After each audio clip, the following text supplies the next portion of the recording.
సమ్మిట్లో వంట వాళ్ళతో ఎంఓయూలు చేయించారన్న కేసీఆర్ వ్యాఖ్యలపై ఏపీ మంత్రి కందుల దుర్గేష్ ఆగ్రహం వ్యక్తం చేశారు. మీ హయాంలోనే అలా చేశారా అంటూ ఎద్దేవా చేశారు. దీనికి ఆచుడు దీనికి గురువు చంద్రబాబు నాయుడు. చంద్రబాబు నాయుడు చెప్పిన లెక్కల బిజినెస్ వచ్చేది ఉంటే ఎంఓయూలు సక్సెస్ అయ్యేది ఉంటే ఆంధ్రప్రదేశ్లో ఈ పాటికి 20 లక్షల కోట్లు వచ్చి ఉండాలి. ఆయన ఫస్ట్ టైం అలా సీఎం ఉన్నప్పుడు ఆ ఊళ్ళో పెట్టే కదా వైజాగ్లో, అమరావతిలో కదా వైజాగ్లో పెట్టిండు. వైజాగ్లో ఎవరు వెళ్ళి ఎంఓయూలు చేసిన వాళ్ళంటే వంట మనుషులు చెప్పిండ్రు.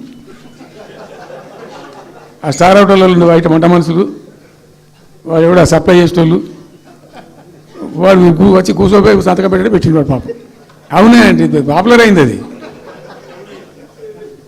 ఇప్పుడు మరి ఎక్కడ పెట్టుకోవాలండి, ఎక్కడ చెప్పండి. ఆఖరికి 10,000 కోట్లన్నా రావాలి.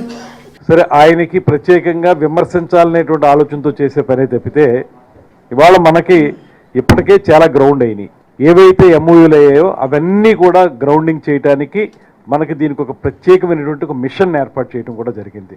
ఊరికే పేరుకి ఎంఓయూలు చెప్పేసి తర్వాత వాటిని రోడ్డు ఎక్కించినటువంటి పరిస్థితి మరి కేసీఆర్ గారు అధికారం ఉన్నప్పుడు జరిగిందేమో, అది వారికి విజ్ఞతగా వదిలేస్తున్నాం. కానీ మనం మాత్రం తూచా తప్పకుండా ప్రతి ఒక్క ఎంఓయూ కూడా గ్రౌండ్ అవ్వడానికి వీలుగానే ఒక స్పష్టమైనటువంటి ప్రణాళికతో వెళుతున్నాం. దాన్ని అమలు చేసి చూపిస్తాం. ఇప్పటికే కొన్ని చేసేసాం. ఖచ్చితంగా ఎంఓయూ జరిగినటువంటి ప్రతి ఒక్కదాన్ని కూడా గ్రౌండ్ చేయడానికి ఈ ప్రభుత్వం చిత్తశుద్ధితో కృషి చేస్తుంది.